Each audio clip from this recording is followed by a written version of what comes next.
So today's topic is planets dancing on the ascendant. And so first of all, just quickly about myself. I actually have a psychological background as well. I'm a psychotherapist and very deep into psychological things, not the classical one, but more contemporary methods. I also do some alternative healing and Western astrology. And one of my specialties now is locational astrology as well. And I'm getting into synastry a bit more. Of course, natal and Hori and things like that. Ascendant, I think most of you probably already know that it's an important part of the chart, the sign which is on the eastern horizon when a baby is born, if we are talking about natal chart. In general, today we will work mainly with natal examples and a couple of extra. I will have one relocation chart and also a couple of events charts. I would recommend you, if you are fairly new to astrology and you haven't done it before, to observe transits. So I think that can give a really good understanding of planets on the ascendant, maybe even better than the natal, because when we see people, we don't know their life as much, but when something happens and you check what's going on in the chart of the moment, I've been doing it for about 3 years, I can tell you it's just super insightful, sometimes shocking, sometimes surprising, it's very interesting to see and observe. In each of this moment, a baby is born somewhere, right? So someone will have that chart. Okay, so here is the chart of today's webinar. And as we see, just like for a start, we have Ascendant in Gemini. And here, I can't say that the Mars is rising, but it will rise eventually when Ascendant will move closer here. So basically, it's not surprising that we are talking about dance, because Mars is dance as well.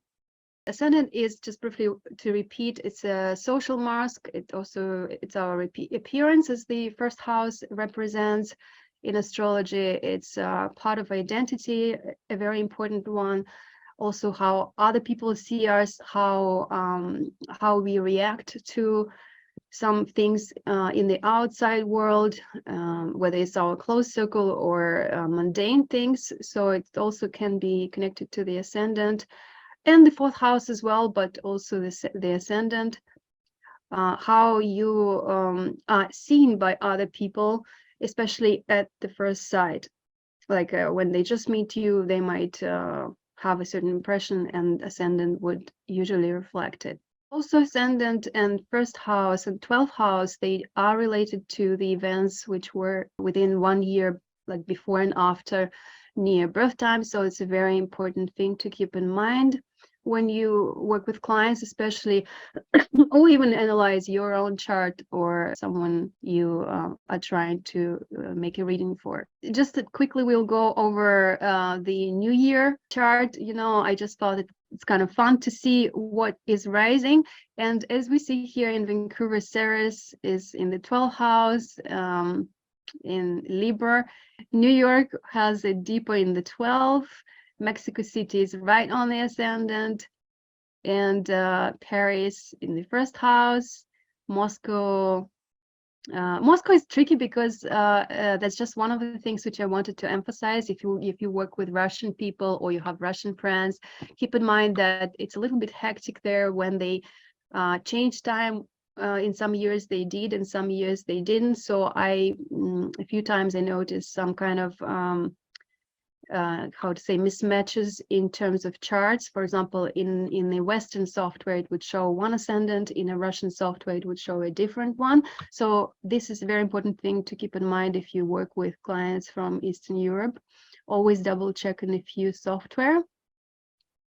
And here is Tokyo. Tokyo, it's in the 12th. So my logical mind cannot perceive why it is, but hopefully you understand it in some way. Anyways, it's just for fun. All right, so when we work with the ascendant, I would suggest to double check always if it's the correct ascendant, because from my practice, I've had so many cases when people change birth time, either mom changes their like her opinion, or some new facts come up, or there is a sleep when people type in something. So I've been through all of that, even when a person discovered that they were adopted and it's not their real birth time. So even with celebrities, I noticed there are quite a few cases when, let's say, even in an article, there's a website which I like, astro/charts, I think it's called, and they have quite a nice way to be able to look for different aspects, and charts kind of similar to AstroDeans, but a bit more entertainment oriented. But they have mentioned usually people who just have a planet in the second. It might be in the first house, it might be even on the cusp of the second house, but it's there in their system, it's conjunct the ascendant. So just keep in mind that if you have some examples or research, double check like the exact chart. I already mentioned the confusion between time change in different countries. I started researching on that for a vlog video. I don't know if I will be able to do it. It seems to be quite complicated to me, but that's just something to be aware of.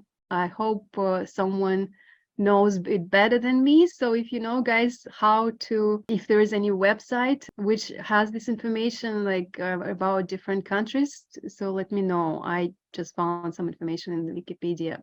When you relocate, you get a different chart. And I've been, for example, in Vancouver for over 13 years, and I'm telling you, oh my gosh, relocation charts definitely works. And more than that, it is full of layers. So the more you live, the more timing influences overlap, it will unravel in a different way.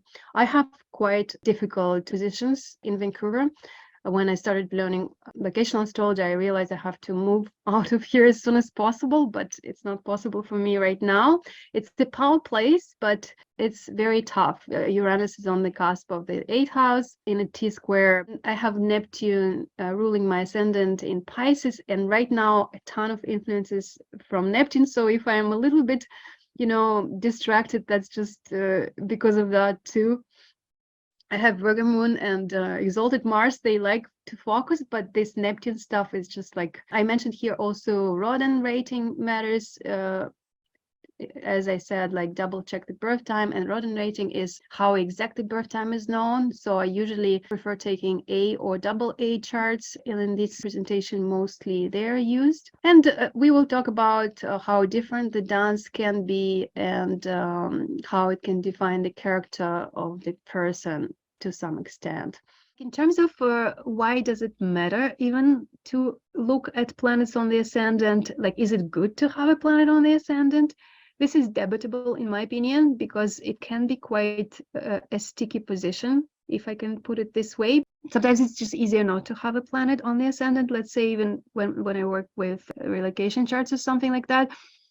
But here it's a natal chart, right? So he came to this life to realize his talents pretty much. He needs to connect to his identity from the position of sun a lot. And in this case, also Mercury and Venus are very much involved, and they're in mutual reception too. So we can go deeper and deeper. Of course, moon is important, but still focusing on the ascendant and realization in the world. Now, MC is important as well. Ascendant is still connected to MC, in my opinion, because how people know you, but he doesn't have here any planets, so it's not as crucial in this case. However, they do share a ruler, Mercury, so Mercury would be important here as well. This is just like a brief scratching the surface, here that there's an opposition, so which can bring like mood swings and maybe some health situation here. Is absolutely talent for expressing emotions as well, right? So what do you think, guys? You feel free to add something, and now we are going to analyze together David Copperfield. So mention in the chart what you think about Leonard Cohen and also David chart. So now another example is Joe Biden. Also briefly we'll go through this. So I have actually a video about predicting elections. A couple of years ago I did a video and was analyzing 4 charts, like 2 candidates and their wives. So if you're interested in eclipses and predicting with eclipses, I highly recommend you to watch that video. I go quite in depth in the charts. So here Sun is conjunct Venus, and we see that he is pretty charismatic in his own way, right? But, you know, planets in the 12 could be typical for a politician, and they can give a lot of enemies as well, which you don't see. Opposition to Uranus on Ascendant. He lost his wife and child. I can't remember, one or two child. It's a very tragic story. Yeah, it's a bit of a not an easy story here going on. And of course, you look at the ruler, which is in the 8th house, also, even though in a strong, more or less sign. But it's powerful, yet with sacrifices. So it's an intense dance. I wouldn't want to dance this dance, to be honest. To watch the full workshop, you can follow the link in the description. You can also go to my tab link, and if you scroll down, you will see the link to the workshop page. It will either be a Synchronicity University page or a page on my own website. If you watch this workshop, feel free to give me feedback or maybe share your story of the planet on the Ascendant. I'd be happy to hear from you either in a personal message on Instagram, or you can go to TapLink and find links to the charts. It's important for the research which I'm doing, and also good to know what you liked in the video or workshop, so I'm happy to hear from you. Subscribe to my channel, stay connected, and I hope to see you in the next video. Stay well.